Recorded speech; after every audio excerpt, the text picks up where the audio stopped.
Dice su palabra, la palabra del Señor, y Él os dio vida a vosotros cuando estabais muertos en vuestros delitos y pecados, en los cuales anduvisteis en otro tiempo, siguiendo la corriente de este mundo, conforme al príncipe de la potestad del aire, el espíritu que ahora opera en los hijos de desobediencia, entre los cuales también todos nosotros vivíamos en otro tiempo en los deseos de nuestra carne, haciendo la voluntad de la carne y de los pensamientos, y éramos por naturaleza hijos de ira, y lo mismo que los demás. Pero Dios, que es rico en misericordia, por su gran amor con que nos amó, aun estando nosotros muertos en pecados, nos dio vida juntamente con Cristo. Por gracia sois salvos, y juntamente con Él nos resucitó, y asimismo nos hizo sentar en los lugares celestiales con Cristo Jesús, para mostrar en los siglos venideros las abundantes riquezas de su gracia en su bondad para con nosotros en Cristo Jesús. Este es el versículo que voy a predicar. Porque por gracia sois salvos por medio de la fe, y esto no de vosotros, pues es don de Dios, no por obras, para que nadie se gloríe. Padre, queremos darte gracias por tu hermoso evangelio, por tu preciosa gracia que nos alcanzó por medio de él, de este evangelio que viene a instruirnos y a decirnos el estado de nuestra vida ante tus ojos al estar apartados de ti, muertos, sin esperanza, siendo llevados por la corriente del príncipe de este mundo, y ahora en Cristo Jesús, por tu gran amor con el que nos has amado, nos has dado vida nueva, por Cristo tu Hijo, a quien le damos toda la gloria y toda la honra en la iglesia por los siglos de los siglos, y te pedimos que nos ayudes a que tengamos el corazón deseoso, dispuesto, la mente alerta, los oídos bien abiertos para recibir tu palabra, por la cual te damos gracias y te pedimos todo esto en el nombre precioso de Cristo Jesús. Amén. Pueden tomar asiento. Es algo glorioso que de alguna manera u otra podamos escuchar la condición de cómo estábamos delante de Dios. Como acabo de orar, estábamos apartados de Él, estábamos muertos. Y el día de hoy lo que quiero yo traer a ustedes es el que podamos ver juntos y que tengamos un claro marco de referencia acerca de la manera en la que Dios nos salva. Dios nos salva, y esto es algo que se quiere, se busca, lógicamente, en aquellos que somos creyentes, queremos ser salvos, queremos estar seguros de esa salvación, pero a la misma vez está lleno de religiones en todo el mundo. Se estima el día de hoy que hay alrededor de 4,000 religiones. Y una de las particularidades de todas las religiones que existen sobre la faz de la tierra es que tienen una serie de requisitos, de reglas, de leyes y rituales que te dicen que tienes tú que hacer para poder llegar al cielo, para poder ser salvo. De hecho, a la hora de estar preparando esta predicación se me venía mucho en la India, los hindúes que tienen unos como valeros grandotototes y que les están dando vueltas. Yo no sé si ustedes hayan visto alguna imagen de gente que está dándole vuelta a unos valeros y tienen muchas letras. Yo no sé si ustedes sepan, pero son oraciones. O sea, para no estarlas diciendo, las apuntan y le están dando vuelta a estos valerotes. El caso está en que tenemos una serie de religiones que te dice que tú tienes que hacer algo para llegar a Dios. Tú tienes que hacer algo porque si no lo haces, no vas a llegar al cielo. Y el día de hoy, al ver este versículo de pues por gracia sois salvos, este versículo viene a nuestra mente y ha venido a grandes teólogos en la historia a dar un golpe en cuestión de su expectativa en cuanto a cómo es que Dios salva. Los seres humanos nos creemos que somos muy buenos y que lo que Dios hace necesita de algo más, necesita de nuestra ayuda para que entonces Dios sí lleve a cabo en nosotros una salvación que, como estamos viendo el día de hoy, viene del cielo. Porque por gracia sois salvos por medio de la fe, y esto no es de vosotros, pues es un don de Dios, no es por obras, para que nadie se gloríe. Entonces nosotros tenemos que entrar, que todos nosotros en el momento de la concepción estamos manchados de pecado.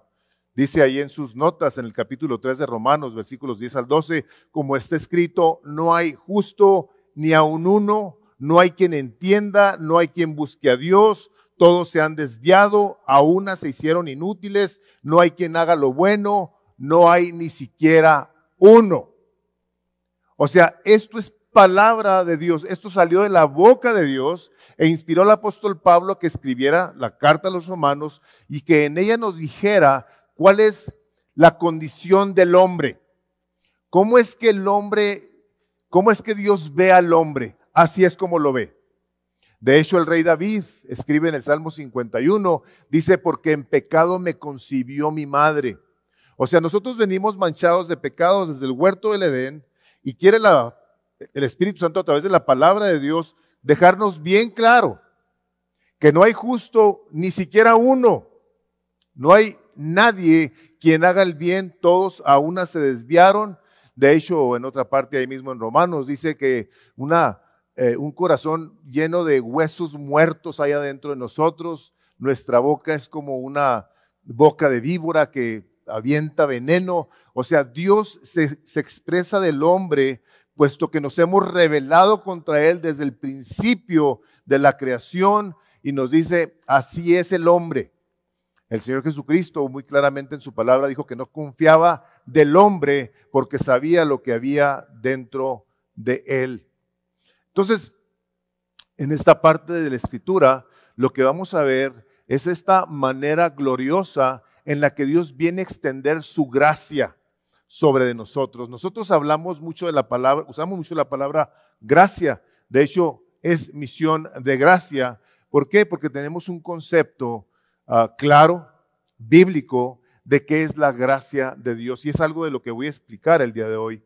Entonces, el propósito de mi sermón el día de hoy es que alabemos nosotros a Dios por su gracia para con nosotros al ver cómo Dios nos ha salvado. Entonces yo espero y he pedido a Dios que todos tengamos claridad en esto y está dividido en tres partes este sermón. Somos salvos por gracia, somos salvos por la fe y somos salvos no por nuestras buenas obras. Y yo quiero entrar en tema hablando de esta gracia que se ha manifestado para con nosotros. Y queremos cuando predicamos ver de qué manera práctica, tangible, yo puedo vivir mi fe, yo puedo vivir mi cristianismo, yo puedo vivir mi relación con Dios con un corazón que está lleno de gratitud.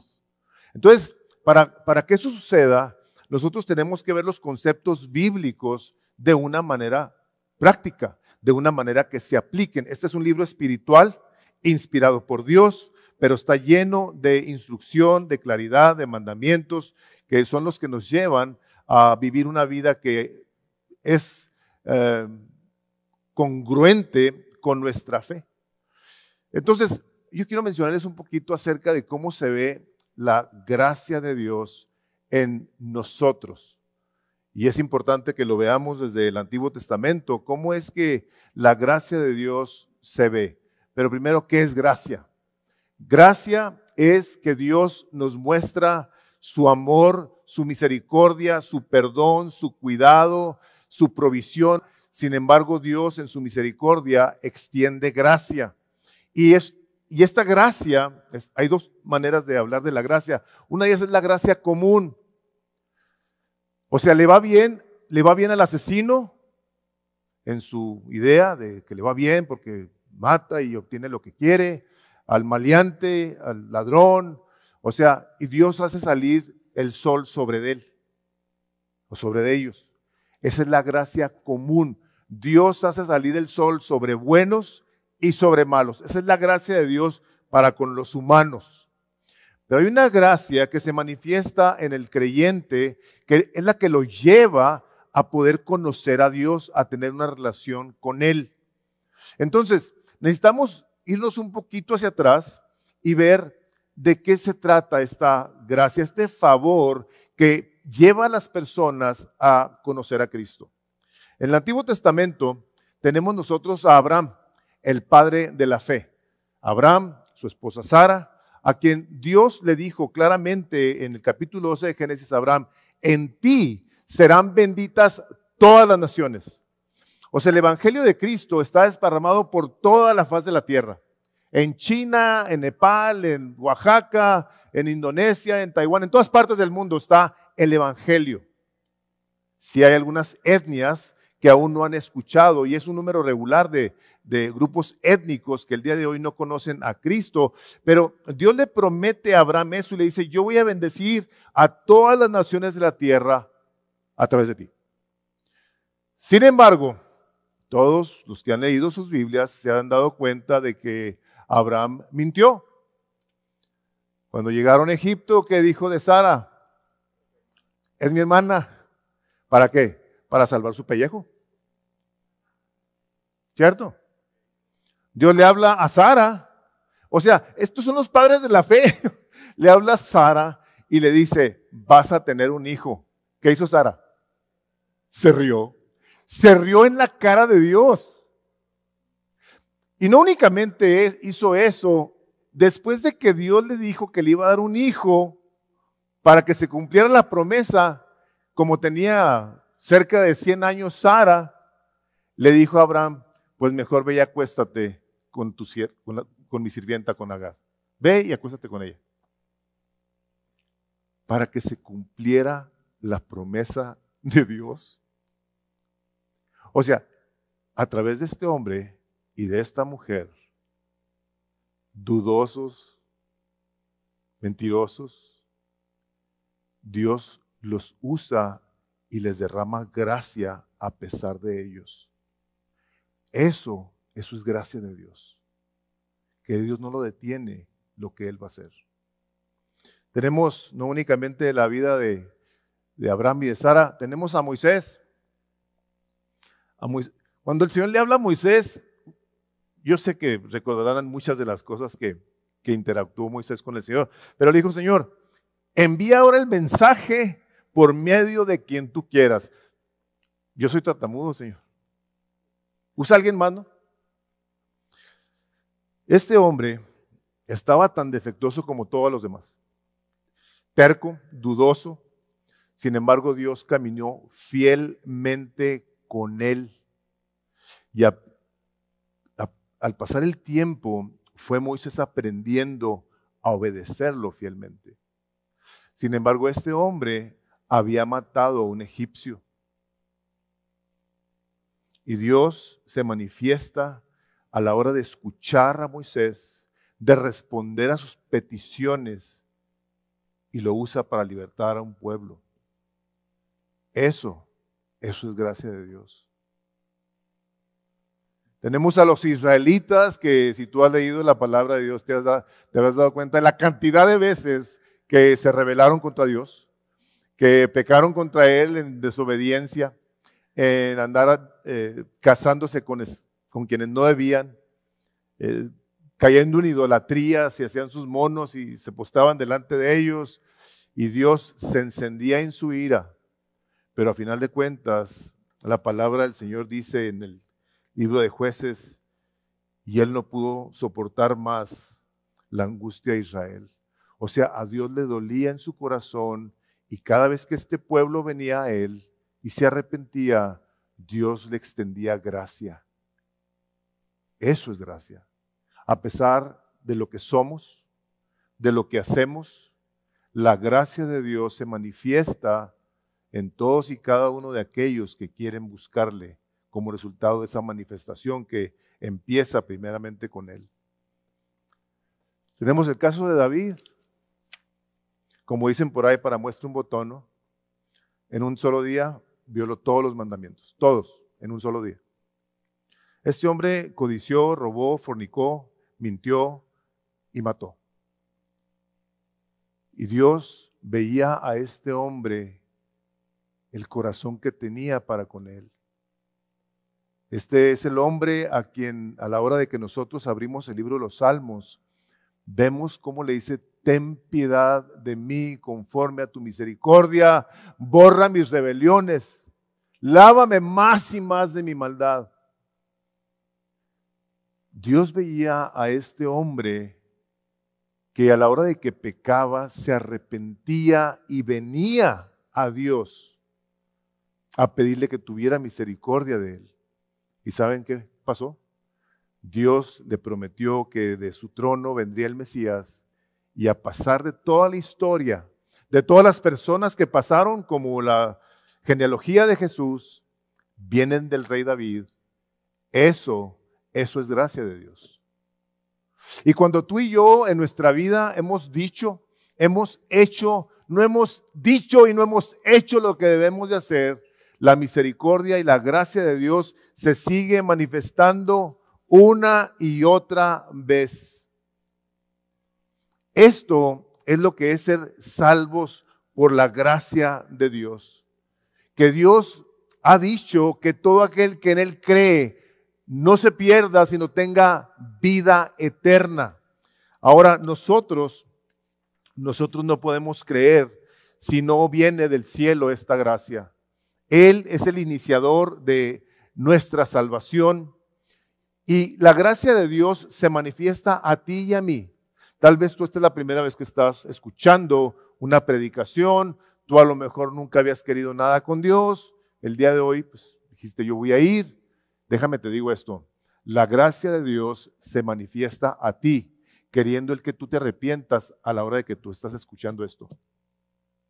Esto es gracia de Dios. Que tú escuches el hermoso mensaje del Evangelio que te ofrece el perdón de tus pecados, el que viene a escribir por su gracia en su libro de vida tu nombre a la hora de que le reconoces como tu Salvador. Dios en su misericordia nos extiende esta gracia poderosa que viene a nosotros y que empieza una obra no de reparación. Dios no viene a tu vida, el Señor Jesucristo no viene a tu vida y te empieza como a reparar como si estuvieras quebrado, descompuesto, roto, y te empieza a pegar las partes y te pone partes de otra que no son. No, lo que el Señor Jesucristo viene a hacer a tu vida es que viene a hacer de ti una nueva creación. Viene a hacer de ti una persona nueva. Dice la segunda carta de Corintios, el capítulo 5, versículo 17, dice: he aquí que si alguno está en Cristo, es una nueva creación. Ahora, la nueva creación solamente puede venir por la gracia de Dios. Nada más. El autor Alistair McGrath dice lo siguiente. Dice: dentro de cada uno de nosotros existe la imagen de Dios, por muy desfigurada y corrompida que pueda estar actualmente. Dios es capaz de recuperar esta imagen a través de la gracia, a medida que somos transformados a la imagen de Cristo. Cuando la gracia de Dios viene a ti, viene y se manifiesta a través de la presentación del Evangelio. Si tú quieres preguntar cuándo se ha manifestado Dios en mi vida, bueno, empezó a manifestarse en tu vida el día que escuchaste por primera vez el Evangelio de Dios. Una mujer que practicaba deportes, Johnny Erickson Tada, dice que Dios no tan solo nos da su gracia, Él nos da a Jesús, el Señor de la gracia. O sea, la bondad de Dios está en que no solamente viene a nosotros en esa gracia como un mensaje, sino viene como una persona a nuestras vidas. Es la palabra de Dios que nosotros de esa plenitud tomamos y gracia sobre gracia, un favor inmerecido sobre favor inmerecido. Dice la palabra que la ley vino por medio de Moisés. ¿Qué era lo que tenías que hacer? Los 10 mandamientos, si tenías que cumplir esos 10 mandamientos, y ni siquiera te salvaban. No te salvaban. Dice, la ley vino por medio de Moisés, pero la gracia y la verdad vinieron por medio de Jesucristo. Eso era lo que tenías que hacer, humanamente imposible. ¿Quién puede amar a Dios con toda su mente, con todas sus fuerzas, con todo su ser, con todo su corazón y al prójimo como a sí mismo?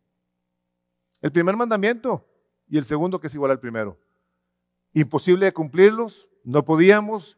Dios nos envía al Señor Jesucristo a que venga y dé su vida por nosotros como esa muestra de gracia para con seres humanos que estaban, como leímos al principio, muertos en sus delitos y pecados. Y hermanos y hermanas, les digo lo siguiente, un muerto no puede hacer nada por sí mismo y menos ante la cara de Dios. No puede hablar, no puede pedir, no se puede arrepentir, no puede hacer nada. Como decía Agustín de Hipona, que estamos tan mal que aún las lágrimas más sinceras de nuestro arrepentimiento están manchadas de pecado. Ahora, somos salvos por la gracia de Dios. Ahora vamos a ver qué es lo que nos da Dios para poder nosotros ser entonces gente que le crea. Bueno, pues nos regala la fe. Nosotros somos salvos por la fe. Ahora, es importante que nosotros tengamos claridad en cuanto a qué es lo que no es fe. O sea, muchas personas en un momento dado confunden lo que es la fe. De hecho, le decía en estos días pasados a alguien que para mucha gente que ha vivido su vida tratando de hacer cosas buenas para ganar el favor de Dios, creen que lo único que tienen que pasar en sus vidas es morirse para irse a la presencia de Dios. Pareciera que si la muerte fuera la redención de Cristo, ya se murió, ya está en el cielo.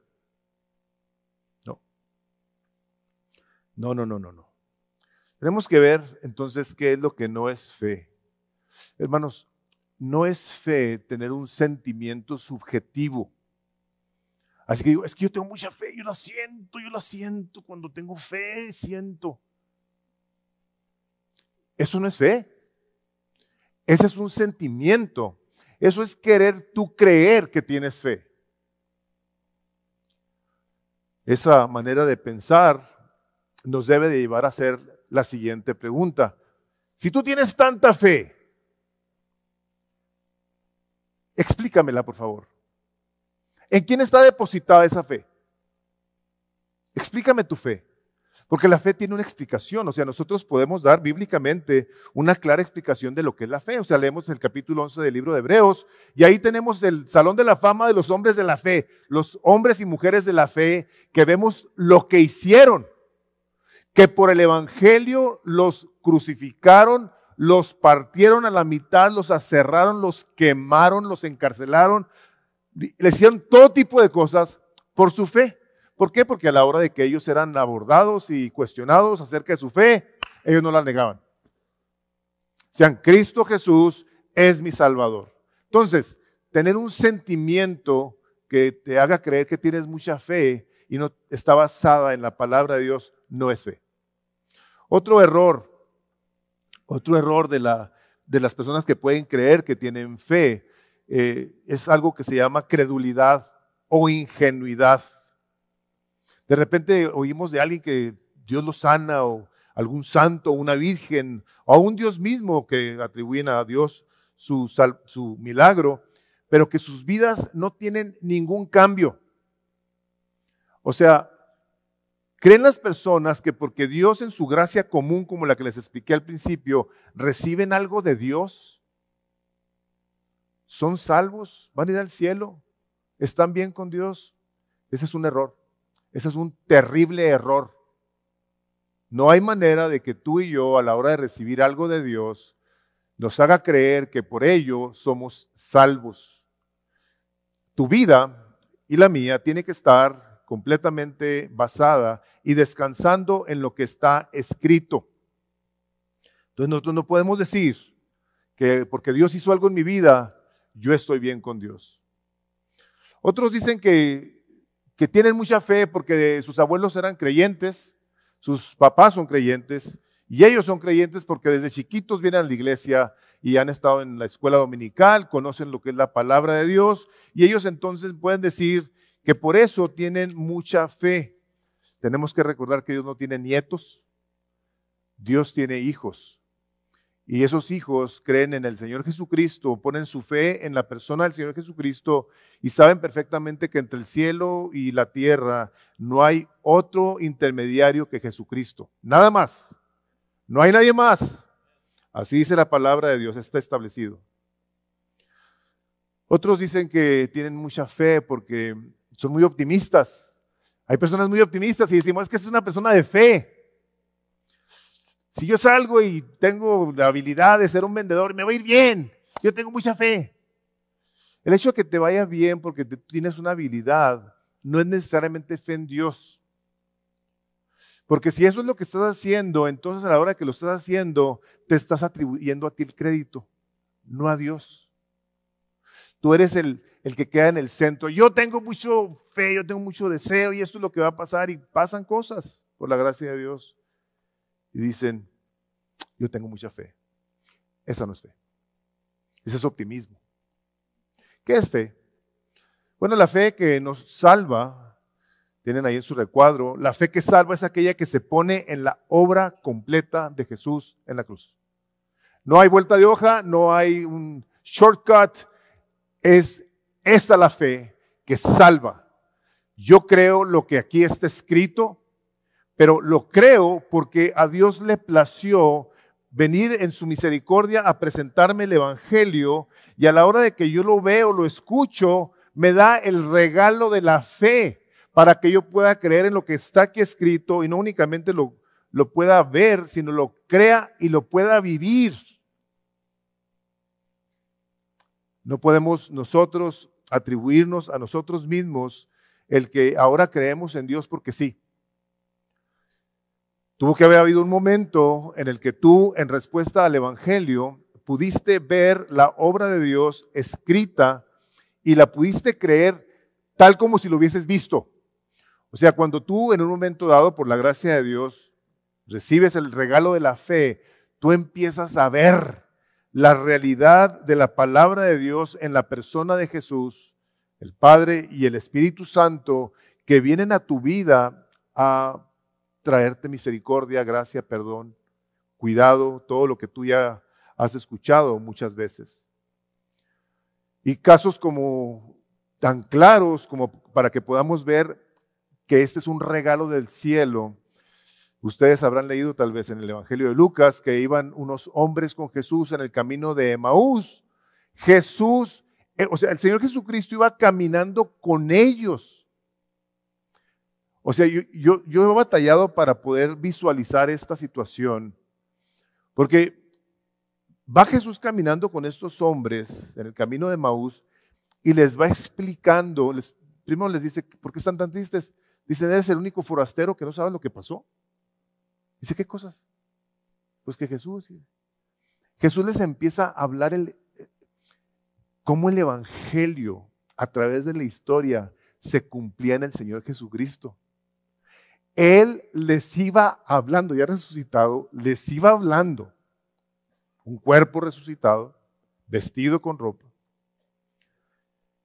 No podían, no entendían, no sabían qué estaba pasando. Dice el versículo 45 del 24 de Lucas, entonces les abrió la mente para que comprendieran las Escrituras.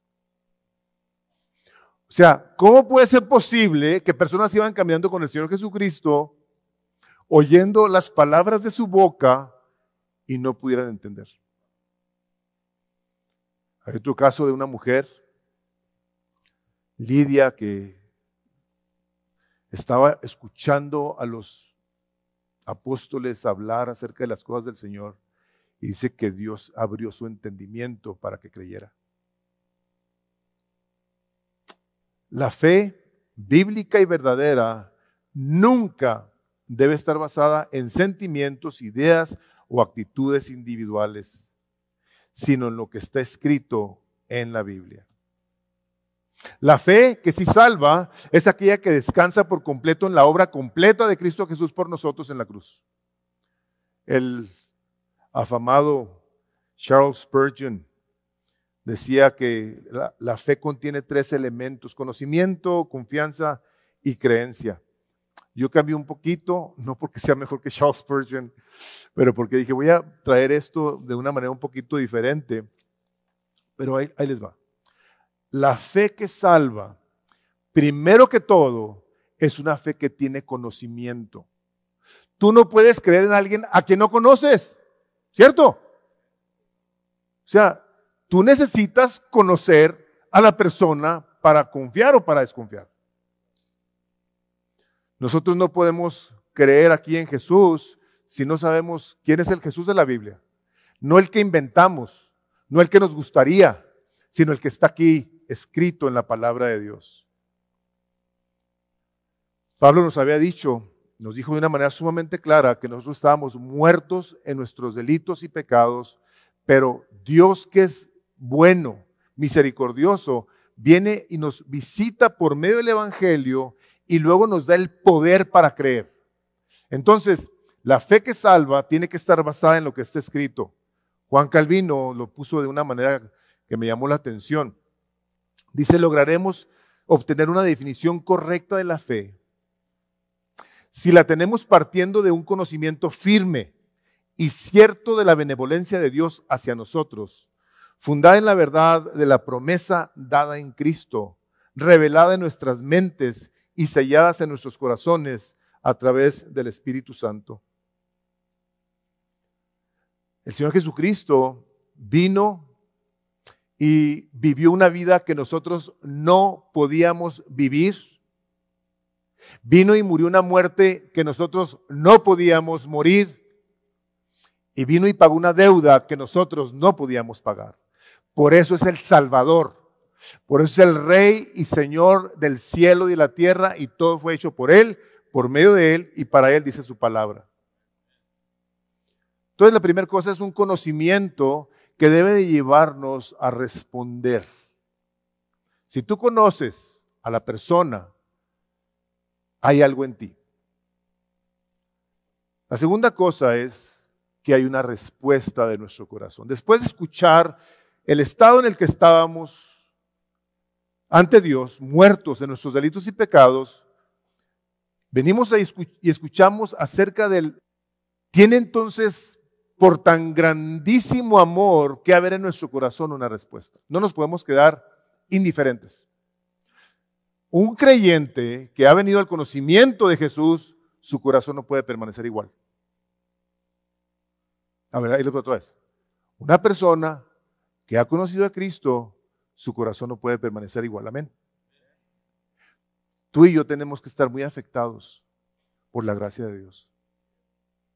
Porque dice aquí en esta parte de Efesios, dice, porque fuimos hechos para la alabanza de la gloria de su gracia. Por eso el creyente alaba a Dios por la gracia que tuvo para con nosotros. Entonces, en esta respuesta del corazón, Juan Calvino vuelve a decir esto, dice, lo que resta después de escuchar la palabra de Dios es que ésta se derrame en el corazón y sea absorbida por la mente, que al ser recibida por la fe, dé vueltas en la parte superior del cerebro, pero una vez que eche raíces en la profundidad del corazón, pueda ser una defensa invencible para resistir y ahuyentar todas las estrategias de la tentación. Tú tienes conocimiento del poder del Señor Jesucristo para contigo. Tú crees en Él, donde te dice que el cielo y la tierra pasarán, pero su palabra no pasará jamás, y que a su iglesia ni el mismo diablo la va a detener. Tú puedes estar confiado que todas las promesas que Él te ha hecho, las puedes abrazar y responder en una gratitud, que el tercer punto sería una entrega a Cristo. ¿Lo conoces? Tú respondes en el corazón y luego ¿qué haces? Tú te entregas. Este es Jesús, el Hijo de Dios. Este es como aquel que estaba Marta y María cuando le dijo Marta al Señor Jesucristo que si Él estuviera ahí, su hermano no hubiera muerto. Y Jesús le dijo, yo soy la resurrección y la vida. ¿Tú crees esto? Y le dijo, ya, sí, Señor, yo creo. Yo creo que tú eres la resurrección y la vida. Una confesión que vino de un conocimiento, de una fe que viene del cielo, a una respuesta que lleva a un temor reverente de Dios, a una sumisión, a una alabanza. Descansar en sus promesas y aceptar su obra terminada a nuestro favor, y que podamos decir, como dijo Tomás, mi Señor y mi Dios. Esta es la fe que salva. Dice Tomás, yo no creo hasta que no vea sus manos y sus pies y su costado. Y Jesús se las enseñó. ¿Y qué hizo Tomás? Mi Señor y mi Dios. Dice, por cuanto has visto, creíste, Tomás. Bienaventurados. Y aquí están todos los bienaventurados que han depositado su fe en la persona de Jesús. Bienaventurados todos aquellos que sin ver creen. Entonces, esto es glorioso.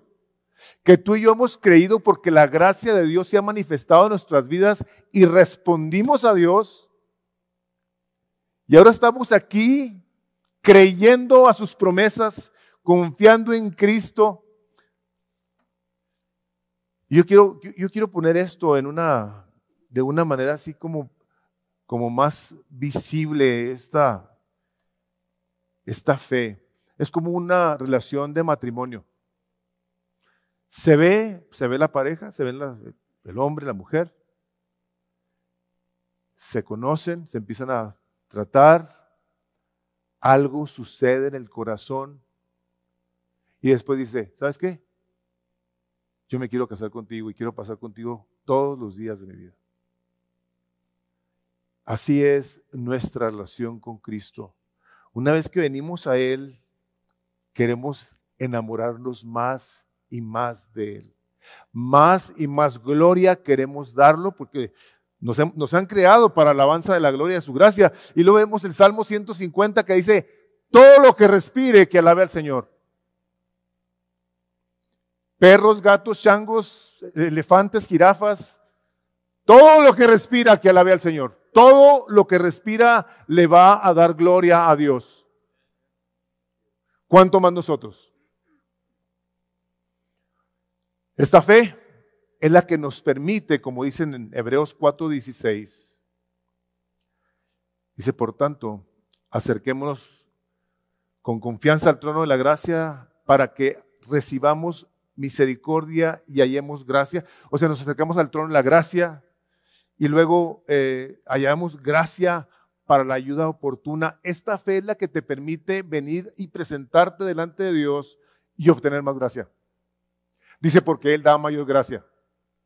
O sea, la fe que viene del cielo es esa que en ti se debe de caracterizar por tener tú una fe que te lleva hasta la presencia de Dios, donde tú vienes, pides y recibes y le das gloria a Dios. Porque en el versículo 6 del capítulo 11, como les decía, del Salón de la Fama de los Héroes de la Fe, dice, porque sin fe es imposible agradar a Dios, porque es necesario que todo aquel que se acerca a Él crea que le hay y que es galardonador de los que le buscan.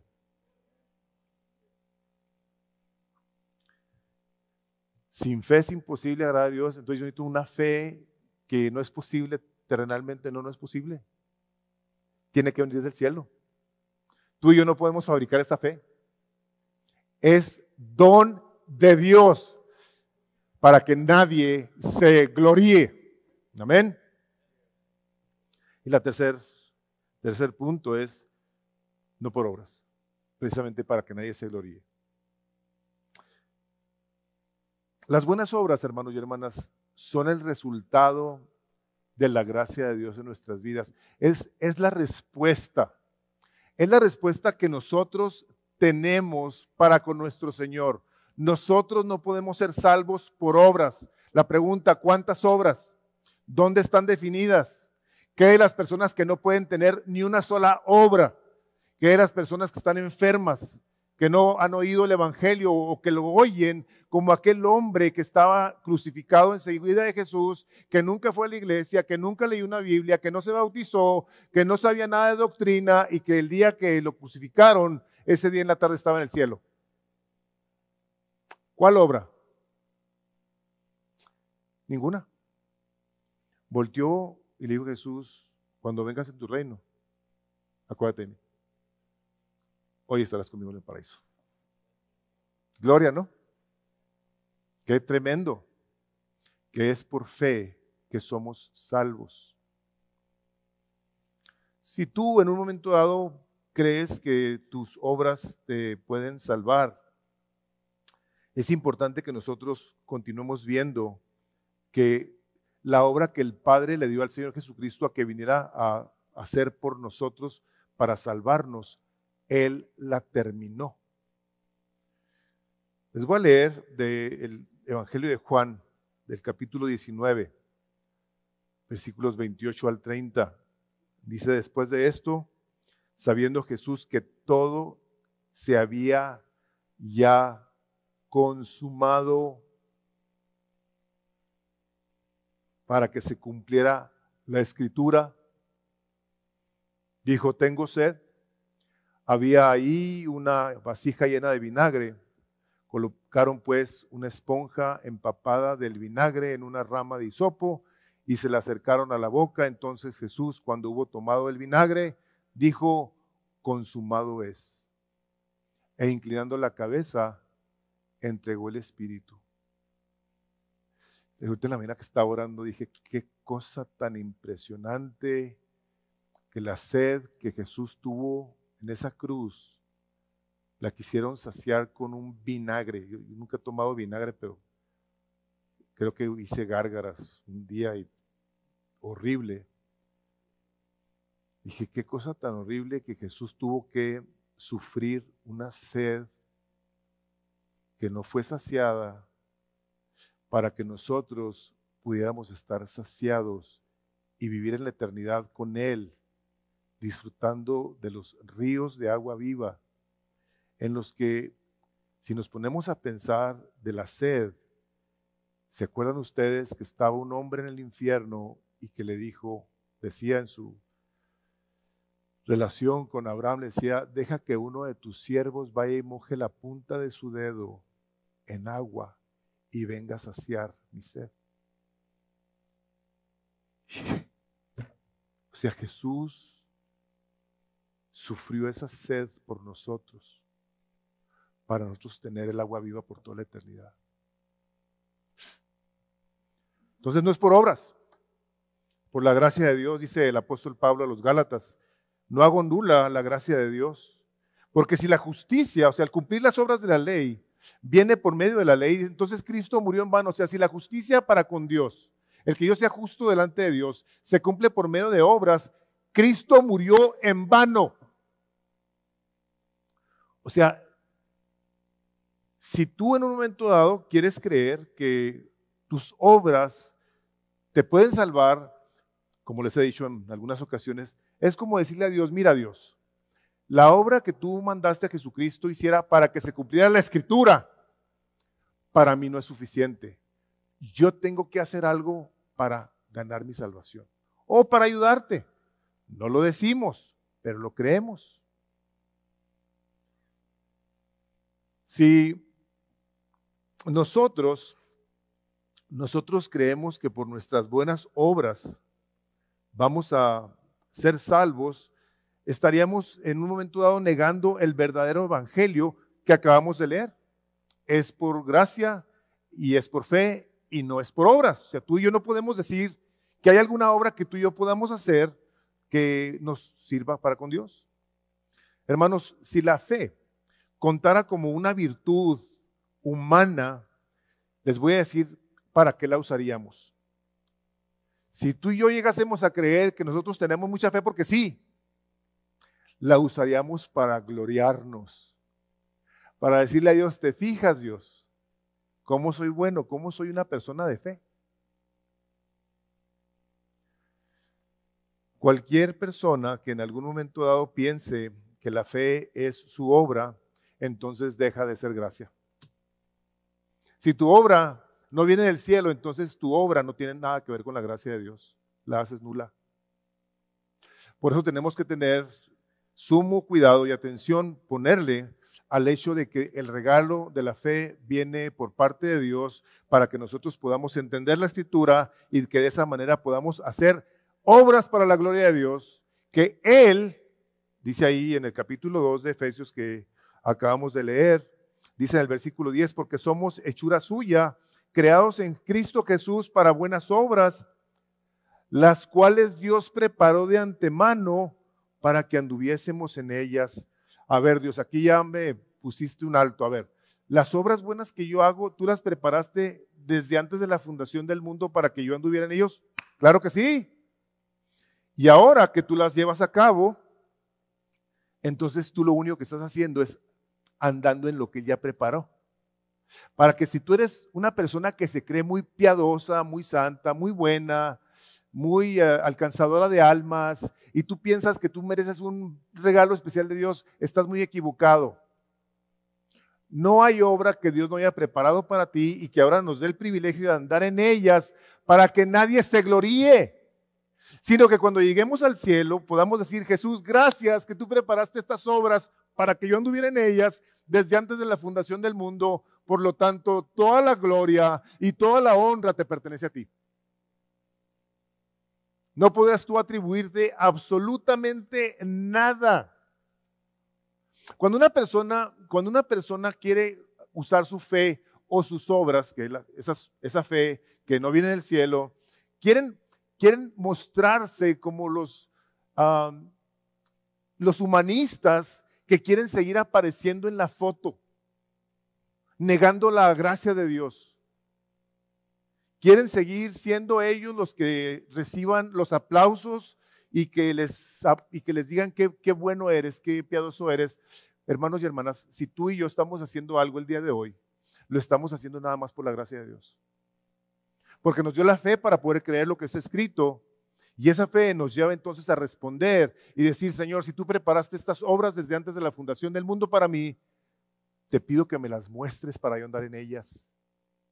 Por eso no queremos a nadie aquí sentado. Queremos que todo miembro de Misión de Gracia sea una persona que por la gracia de Dios responda en obediencia y se ponga a trabajar. Estas evidencias de un nuevo nacimiento es decir: Señor, yo soy una nueva criatura, lo hago todo porque tú tuviste misericordia de mí, porque me diste fe para poder creer en lo que está escrito, aplicarlo a mi vida, conmigo y con los demás, pero sobre todo contigo. Tú y yo el día de hoy tenemos que relacionarnos un poquito con Nicodemo, ese sacerdote que se acercó a Jesús y que le dijo: Maestro, bueno, sabemos que nadie puede hacer las obras que tú haces y Dios no está con él. Nicodemo, si no naces de nuevo, no puedes ver el reino de los cielos. ¿Cómo puede ser un hombre viejo? ¿Cómo puede volver a nacer? O sea, Nicodemo, si tú no naces de nuevo, no puedes entrar al reino de los cielos. Imagínense para una persona que sabe doctrina, que de repente le digan: tú tienes que nacer de nuevo, y que Jesús se ponga a explicarle, que le diga: y tú no tienes nada que ver con ello. No nacen de voluntad de varón, de carne, ni de sangre, sino de Dios. A mí me hubiera gustado haberme apellidado Gates, tener los ojos azules, tener el pelo chinito, pero no tuve nada que ver con mi nacimiento. Nací en Torreón. Me hubiera gustado haber nacido en Washington, en otra parte.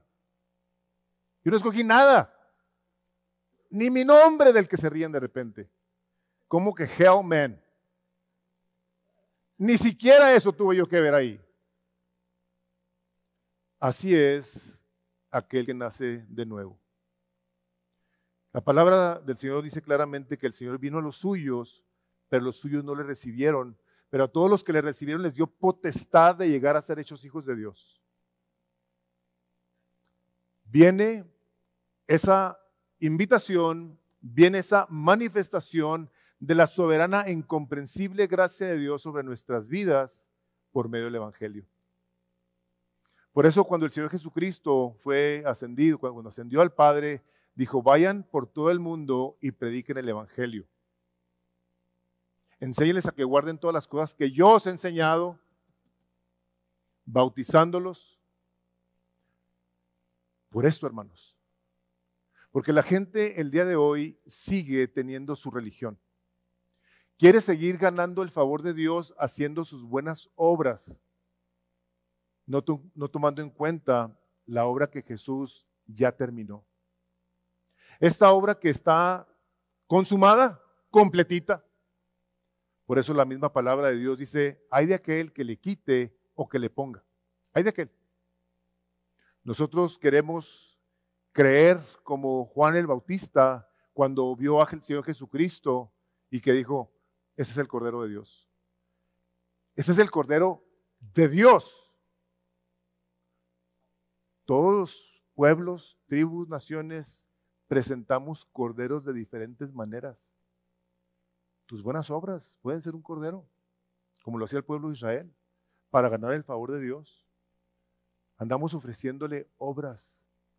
Y dice Juan, este es el Cordero de Dios que quita el pecado del mundo. Este es. A los suyos vino, los suyos no recibieron, pero a cuantos le recibieron, a los que creen en su nombre, les dio potestad de llegar a ser hecho hijo de Dios. ¿Crees tú en la salvación que Dios te ofrece? ¿O quieres seguir haciendo tus sacrificios y tus buenas obras para ganar la salvación o el favor de Dios? Una persona que ha creído es una persona que ahora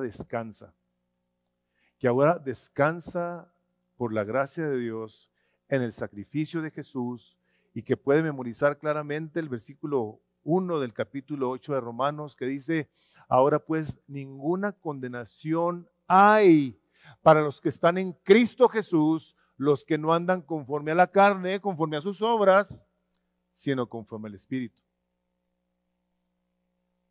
Con la buenísima predicación de Armando la semana pasada, creo que no quedó duda acerca de la doctrina importantísima del Espíritu Santo,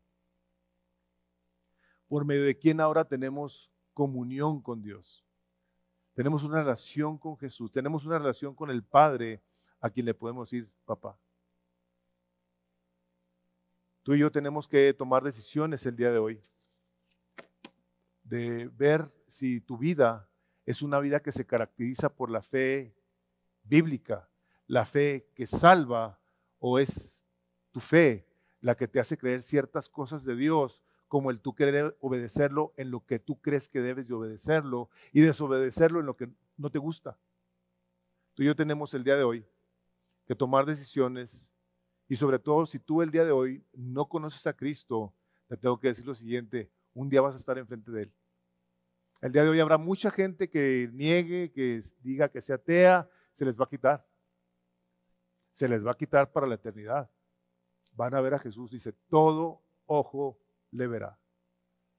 Si tú no conoces a Cristo, quiero decirte que Él sí te conoce a ti y se quiere manifestar a ti por medio del Evangelio que estás escuchando el día de hoy. Vamos a tomarnos un momentito y ahí en tu hojita de las preguntas de aplicación, ahí está ese recuadro para que oremos y escribamos ahí algo. Padre, te pedimos que nos ayudes a que lo que tú has hablado en nuestras vidas el día de hoy lo podamos poner en práctica por medio de la fe que nos has dado en la persona de Cristo Jesús y todo esto por tu gracia, mi Dios, y para tu gloria. Tómate un momentito y anota ahí cómo vas a responder a la palabra de Dios.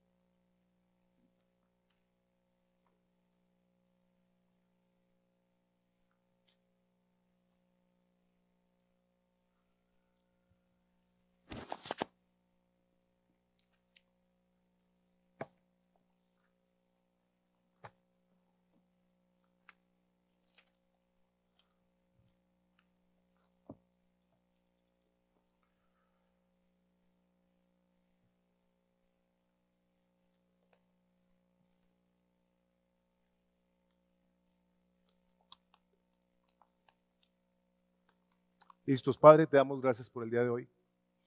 Gracias, Espíritu Santo, porque estás en nosotros, estás con nosotros y estás por nosotros. Te suplicamos, como tu palabra nos enseña claramente, que tú eres el que inclinas nuestro corazón hacia ti.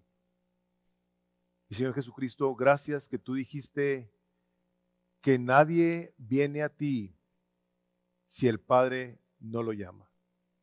Señor, te pedimos por los que estamos aquí, que siga nuestro corazón apasionado por tu iglesia, por el Evangelio de Cristo Jesús, y que todo esto nos lleve a vivir dando la gloria a tu santo nombre por la hermosura de tu gracia, pues lo pedimos en el nombre de Jesús. Amén.